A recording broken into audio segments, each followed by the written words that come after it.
Yeah, no, definitely. I mean, you got to meet Tom MySpace, so I have to ask, like, what is he like in person? He's actually really a nice guy. He's pretty regular and pretty cool. Like, he just is, he answered the door at the MySpace offices in, like, a green trucker hat and was just like, hey, I'm Tom, and I was just like, oh, my God, you do exist.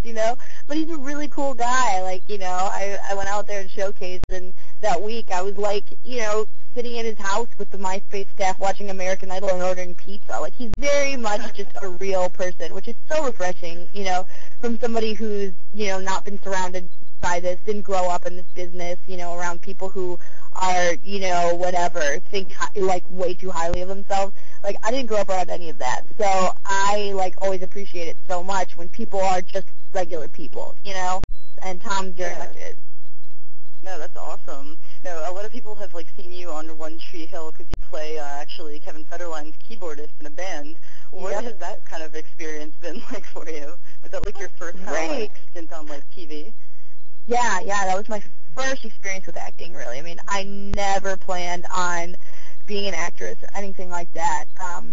Music has always been my main gig, and I've always been like, okay, I'm going to, do whatever I can to, make it in the music business and everything like that. But, basically it came about, again, like, kind of out of nowhere, really random and unexpected.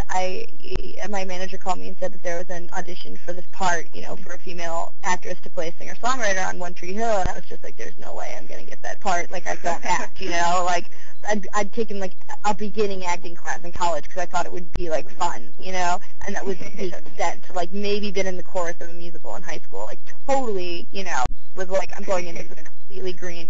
And so I went in and auditioned anyways, and there's all these, like, really talented musicians and actresses, like, hanging out in the waiting room, and I'm just thinking, like, this is a joke, But, I went in there, and I read my lines, and I played a song, and when I was done, the creator of the show, Mark Schwann, was like, hey, Kate, I know that music's your gig, but you could do this for a living, too, and I was, like, waiting for Ashton Kutcher to come out and be like, you just got bounced, you actually suck, like, so, but, and then a couple weeks later, I was shooting my first episode, and so it was very much out of nowhere, but it's been obviously unbelievable for the record and for my career and for ticket sales and record sales and everything like that. But more than anything, I think that, everybody at that show has been amazing. With the part they wrote for me was just perfect. And Mia is a character who is so, like, lovable, and she's got this really great spirit, and she plays all the songs off of my record, which obviously exposed people to the music in a huge way. And I think that the audience just really was able to relate to her, and it was so cool of them to write me that part because when I see my audience growing and whatever from that show, I don't see people coming to the show because they want to meet Mia. They come to the show because they want to hear Kate Vogel's music, which is, like, amazing, because everybody, nobody knows how it's going to go. But TV has become such an incredible vehicle, I think, for musicians to get their music out there, and, not just with placements, but, with actual role-playing on TV shows. And so, yeah, like, I mean, they've just been so helpful and, just so amazing. It's so cool to see people who have that kind of platform and that, those kind of resources, giving to people that they believe in, and who wouldn't have the opportunity to break the way that, One Tree Hill can make them break if they hadn't been on the show. So it was, it's been an incredible experience. And and then it was so funny that Kevin Federline was, involved in the cast, and everybody was like, oh my God, you're going to be working with K-Fed. But it's funny, I was impressed. He was a very cool guy, and it was refreshing because he was a pretty normal person too, there wasn't any really ego or, no drama, crazy, all the radio people are always disappointed when I go in because they're like, no, tell me a crazy story about K-Fed. And I'm like, I'm sorry, man, he was actually pretty cool. Like, he's a very normal guy, easy to talk to, and, he did a good job, like, playing his role. He was there to work, and they always look at me like, oh, really? It's really, really funny.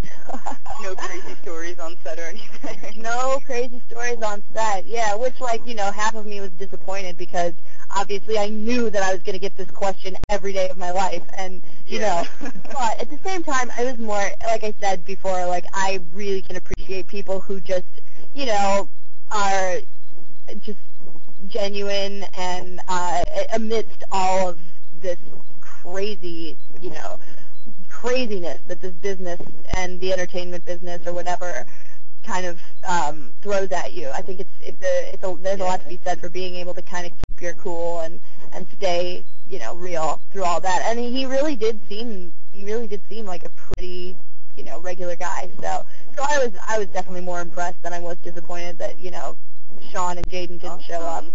So Oh, too bad. Do you think you would ever consider doing any more TV shows? Oh, definitely, yeah. I mean, if the right role comes along, I'm totally on it. It's just, I mean, I think I'll always primarily be a musician.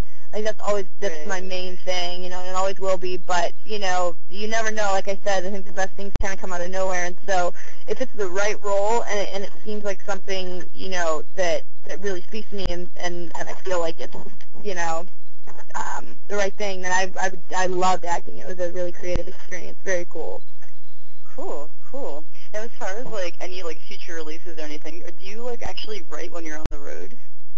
Oh, yeah. Oh, my God.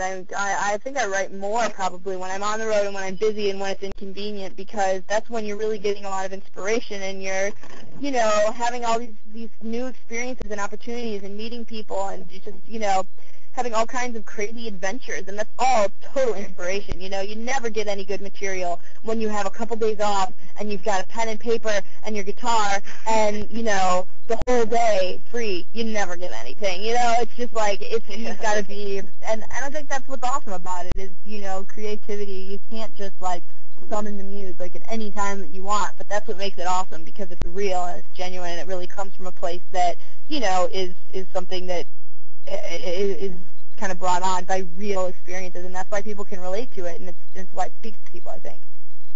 Yeah, definitely. Do you have any, like, plans for any future albums yet, or you're kind of, like, not quite there yet?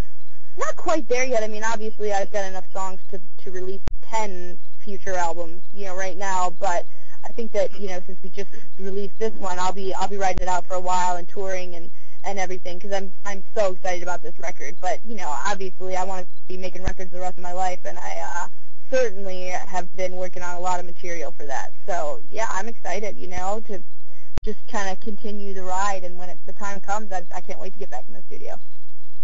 Awesome. Well, I've heard, like, a lot of your songs, and they do sound awesome, and I'm sure a lot of people have heard them from One Tree Hill as well, so I think you're definitely getting quite a buzz right now. But that's actually all the questions I had, unless you want to add anything. I think that's pretty much it. I mean, you know, I think that's about the whole story there. It kind of covers it. So thanks so much for taking the time. No problem. Good luck on your tour and everything. Thank you. Thanks. Yeah, it's been a lot of fun. We're going to be on tour till, like, the end of time. I couldn't be more excited about it. I absolutely love it. So. Awesome. Well, have fun. Thank you. Thanks so much.